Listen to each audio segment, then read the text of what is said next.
오늘 우리가 파헤쳐볼 이야기는요, 바로 20년 동안이나 이어진 한 가족의 지독한 불화, 야곱과 라반의 이야기입니다. 자, 이 이야기는요, 한 남자가 무려 20년 동안 타향에서 정말 상상도 못할 험난한 여정을 겪는 내용이에요. 모든 걸 뒤로 하고 떠나야만 했던 그의 발걸음, 정말 얼마나 무거웠을까요? 이게 그냥 옛날 이야기라고 생각하실 수도 있는데 한번 상상해 보세요. 만약 여러분이 가장 믿었던 가족이 최악의 적이 된다면 어떠실 것 같으세요? 정말 생각만 해도 끔찍하죠. 이 질문이 바로 이 이야기의 핵심입니다. 자, 그래서 이 20년간의 긴 이야기를 우리가 어떻게 따라가 볼 거냐면요. 먼저 도망자 야곱이 라반을 만나는 것부터 시작해서요. 속임수로 얼룩진 결혼 생활, 그리고 라반의 끝없는 욕심, 마침내 하나님의 약속을 받고 탈출해서 마지막 대립과 언약을 맺기까지 이 순서대로 한번 쭉 따라가 보겠습니다. 자, 첫 번째 파트입니다. 도망자 야곱, 라반을 만나다. 모든 건 야곱이 하란 땅에 도착하면서 시작돼요. 근데 이게 즐거운 여행 같은 게 아니었습니다. 형 에서의 분노를 피해서 정말 말 그대로 목숨을 걸고 도망치는 중이었거든요. 아주 절박한 상황이었죠. 생각해보세요. 가진 건 정말 몸뚱이 하나뿐이고 완전히 무방비 상태로 낯선 땅에 떨어진 거예요.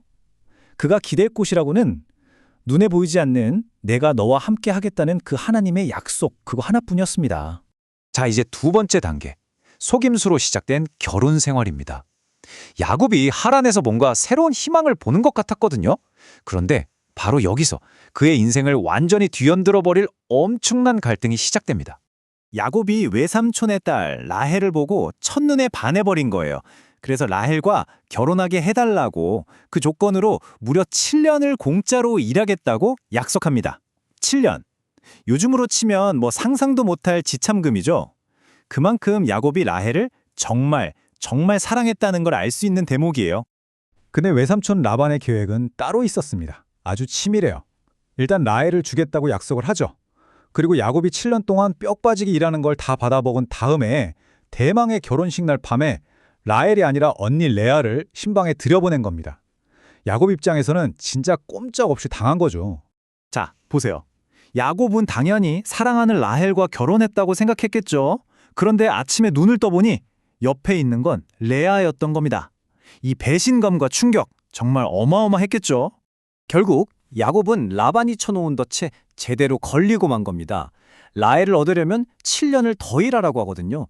결국 두 아내를 위해서 인생의 황금기 14년을 꼬박 바쳐야만 했어요. 자, 이제 라반의 끝없는 욕심 파트로 넘어가는데요.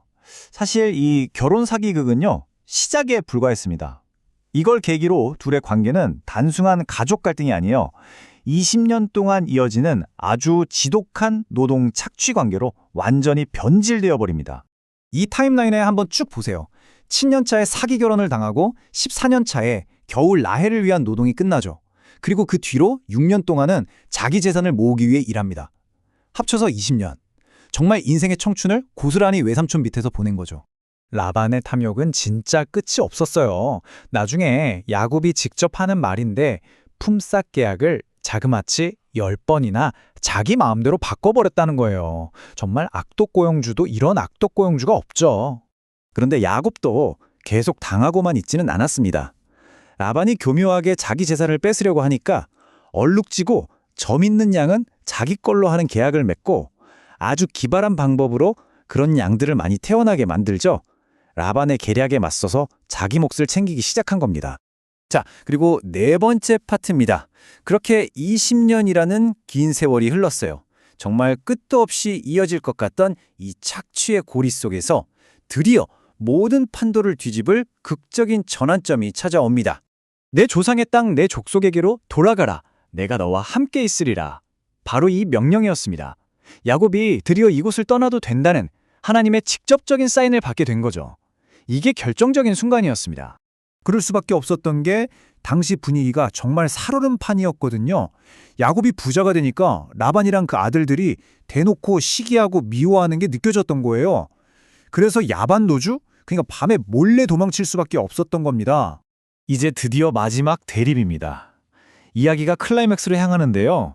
라반이 야곱이 도망친 걸 알아차리고 그때부터 정말 숨막히는 추격전이 시작됩니다. 라반이 야곱이 떠난 걸 알아차리는데 사흘이 걸렸어요. 그 덕분에 야곱이 사흘 먼저 출발할 수 있었죠. 엄청난 시간적 이득을 본 셈이지만 이걸로 안전을 보장받을 수는 없었습니다. 라반이 왜 그렇게까지 분노했냐면 그냥 도망쳐서가 아니에요. 자기 집안의 수호신이라고 믿었던 드라빔이라는 우상이 없어졌거든요. 이걸 야곱이 훔쳐갔다고 확신하고 정말 길길이 날뛴 겁니다. 분노에 휩싸인 라반이 진짜 밤낮을 가리지 않고 맹렬하게 추격을 해서 꼬박 7일 만에 길르앗 산지에서 결국 야곱을 따라잡습니다. 이제 정말 피할 수 없는 정면 대결의 순간이 온 거죠. 내가 외삼촌과 함께하니 20년 동안에 모든 손해를 내가 다 감수했고 품삯은 10번이나 바꾸셨지 않습니까? 도둑 누명까지 쓰게 되자 야곱이 드디어 폭발합니다. 20년 동안 꾹꾹 눌러왔던 그 모든 울분을, 부당함을 하나하나 쏟아내는 거죠. 결국 이 기나긴 대치는요, 돌무더기를 쌓고 언약을 맺으면서 끝이 납니다. 이 돌무더기를 경계로 라반은 이쪽으로 넘어와서 야곱을 해치지 않고 야곱도 저쪽으로 넘어가서 라반을 해치지 않는다. 이건 화해가 아니에요. 다시는 보지 말자는 20년 악연의 완전한 끝을 선언한 겁니다. 참 아이러니하죠. 라반의 온갖 방해와 착취에도 불구하고 결국 야곱은 엄청난 거부가 되어서 고향으로 돌아가게 됩니다. 그래서 이 이야기가 우리에게 이런 질문을 던지는 것 같아요.